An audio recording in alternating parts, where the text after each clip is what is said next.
happening, guys? This is Nagpal for iGyaan.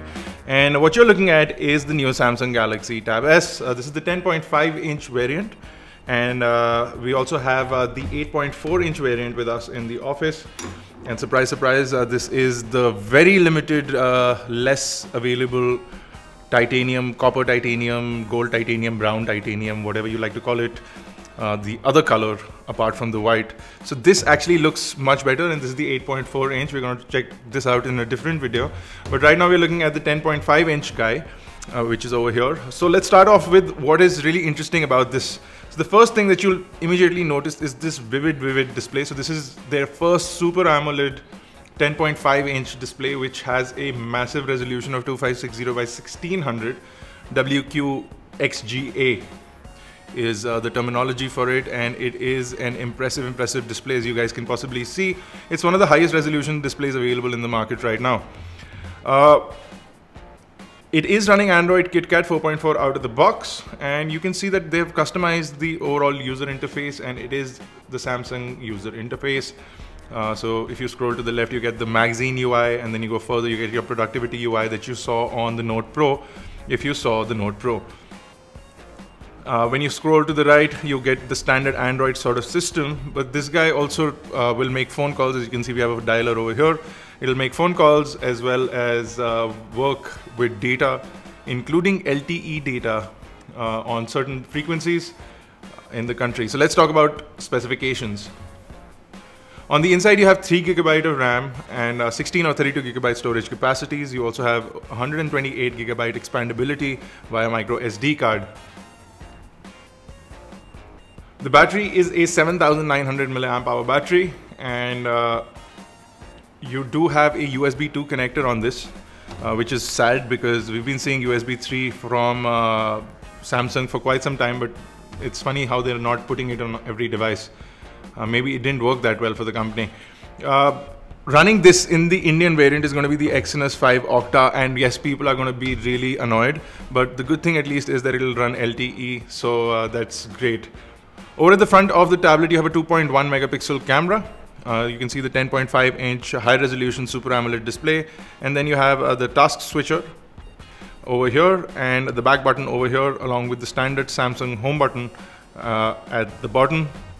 Nothing at the bottom of the tablet. On the right is where all the magic happens. So you'll see a SIM card slot, the micro USB charging, data syncing port. You also see the micro SD card slot and a speakerphone. On the top is the infrared blaster and the power lock and unlock button, along with the volume rockers.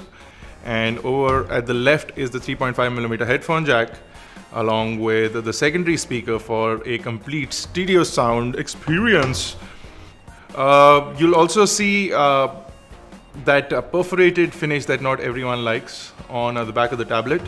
You do have an 8 megapixel camera at the back with LED flash, and these 2 dots here are not for gaming, are not for any sort of control, but they are for attaching a magnetic latch on cover. So you have some sort of magnets and metal in here, so the minute you attach the cover, it sort of snaps into this and gives you a secure grip. So it's a pretty impressive cover as well. I don't have it with me right now, but I'll show it to you guys in some time.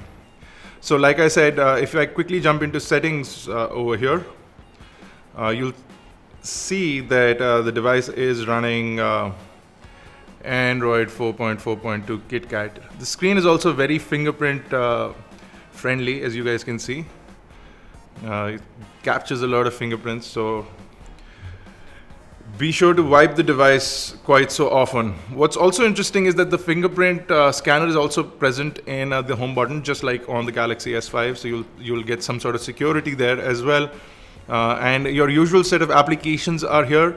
You can download the set of Samsung applications from the Samsung App Store.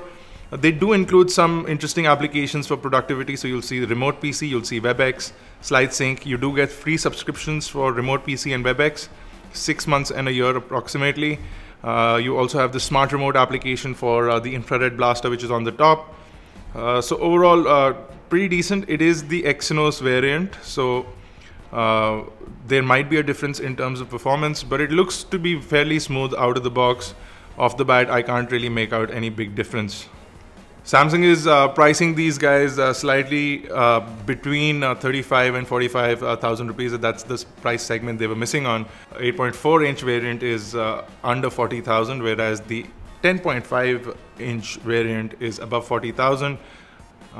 Both have more or less identical specifications, so you can check out the video for the 8.4 on our channel, youtube.com/iGyaan. Check out the full details on the Samsung Galaxy Tab S, a 10.5-inch on iGyaan.in. Catch us on Facebook, Twitter, Google+. Make sure you subscribe to us on YouTube. We'll be coming back with a full review, gaming, benchmarks, all the works. And if you have any special requests for the videos upcoming for this device, please leave those in the comment section below. This has been Varad Nagpal. Thank you guys for watching.